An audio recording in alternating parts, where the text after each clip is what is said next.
Ọlátúnjí ò mọ̀mọ́ kú ọdún. Akanni Akewi ló wá létí gbọ́ yìí. Bẹ́ẹ̀ bá lẹ́mọ̀ bí ẹ ṣá ń gbóhùn ẹnu mi. Akanni Akewi Agbaye ṣá lórúkọ tèmi ń jẹ́.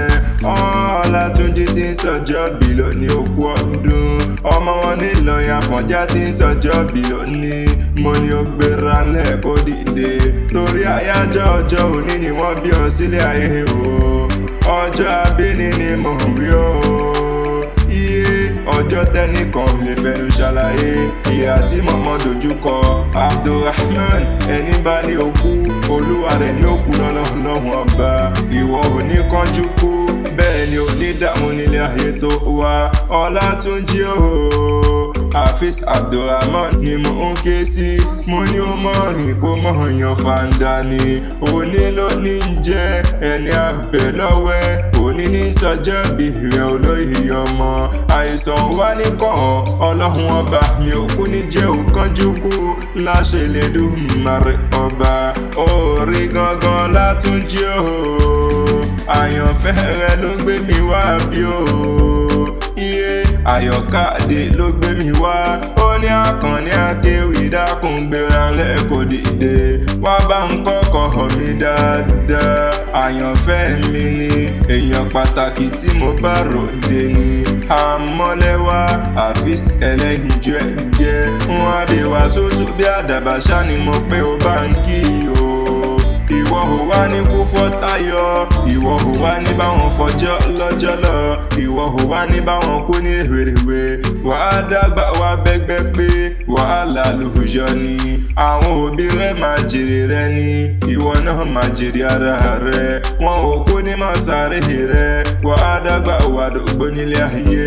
Ikú òjijì ò wá nípa ọ. Ìwọ ò wá ní dẹni àgbégbìn. O ò ní dẹrù àròká fáráyé. Láṣẹ Elédùmarè ọba. Àyọ̀káni Akanni Adé dákun bá ń kádùn máradán ìfẹ́ mi o. Ọlátúnjí o ọkọ mi ni ìdùnnú mi ni koríkòsùn mi ni. Òjò pa mí dákun mọ́ pa Ọlátúnjí mi o. Òrùn dákun mọ́ pa àrídùnnú mi gangan ni. Àyọ̀káni inú ìfẹ́ rẹ̀ ṣá ni wọ́n fi ṣẹlé. Mébí eyín fẹ́ràn ẹnu ó fi ṣẹlé. Irun fẹ́ràn orí ó fi ṣẹlé o. Ìwọ nìràwọ̀ òwúrọ̀ tèmi nìkan. Èkùrọ́ ńlá lábàkú ẹwà ìfẹ́ mi rẹ̀. Àyọ̀ká ló kú ọdún ó sì kó àṣeyẹ ní. Ìlọ́wádélé àwọn bàbá rẹ̀.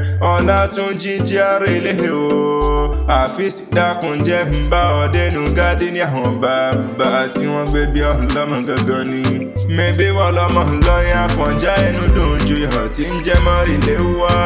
Abílédè sùnì àtàrà lè ọ̀yún. Mébí wọ́n lọ́mọ rélé onípẹ̀tẹ̀ tí máa sọ ọwọ́ mi àìdè òpó láyà ájú aṣọ lè dìdì àwọ̀. Mo lẹ́ni Afonja wá kúkú kan nílọrin òkú kéré ara. Sàó lọ́tún àmọ́yọ̀ lọ sí o. Ọmọ akéwú gbẹrú ni ọmọ àṣàdúrà gbọ́ rẹ̀. Mébí wọ́n lọ́mọ òpó kọ̀rọ̀bìtì. Èyí tí ń bẹ lálẹ́dì ọ̀yún. Mébí wọ́n lọ́mọ òpó kọ̀rọ̀bìtì. Èyí tí ń bẹ lálẹ́dì ọ̀yún. Òpó gbọ̀ràn bàbá yín ní akọjú rẹ̀ síná. Iná tí ó gbọ̀ràn bàbá yín ní akọjú rẹ̀ sómi. Omi tí ó gbọ̀ràn bàbá yín ní káfípọ̀ tító lè. Àọ́ tító lè wá ń kọ́ o. Ṣé bọ́hùn náà gbé fọ́mọ tó bó nílé Afonja. Ọmọ ológo nílé Afonja. Wọn kò jọ ọmọ ilé wá sóògùn ni. Ogun l'Afonja lọ tí ó wálé mọ́. Ló fi lọ tẹ̀lú Ilorin dúró. Tán fi ń pè Ilorin Afonja ní ẹnu dojú yọ. Bàbá yín ló kúkú fowó radìyẹ. Adìyẹ yé gbà adìyẹ pàgbà. Ọmọ mọ́rílé wá sọ pé adìyẹ ò pọmọ re. Wọ́n gbádìyẹ táwọn fowó rawó. Àwòyẹ ní méjì ó pa ọ̀kan. Wọ́n gbáwó tá wọ́n fowó rọ̀gbọ̀. Ọ̀bọ ń lóṣù wọ́n gbọ́gbọ́ ta wọ́n fowó rajá. Ajá ń jẹ mí wọ́n gbájá tá wọ́n fowó ra ọyún. Bàbá yín ní pé kọ́yìn ogun yan. Ọyún sọ pé òun mọ̀ yangún. Bàbá yín ní pé kọ́yìn òrùka. Ọyún sọ pé òun mọ̀ kàárò. Ọ̀rọ̀ ní bàbá yín sọ sọ́yún. Tó fi dòdò tí ń sàn lọ́jọ́ sí. Náà fi ń para Ilorin. Èrò Ilorin ọmọdé Ilorin àgbà Ilorin. Bẹ́ẹ̀ bá ti dọ́yún ẹ̀bù ó mu bẹ́ẹ̀ bá ti dọ́yún ẹ̀bù ó wẹ́ torí ẹrú bàbá yín lódòdó yé Ọlátúnjí ẹrú bàbá yín lódòdó tí ń sọ̀rọ̀ jọjọ sí mo ló ti sọdún ìná kó e dákun kó jẹ́ òṣèmí hìn sí oúnjẹ tó bá ní ìta ní nkọrin mi kí ọlá tẹ̀ kan mọ̀ pé Adésínà lèmi jẹ́ Habibullah ìtara ìfẹ́ Akanni Akewi Agbaye lórúkọ tèmi.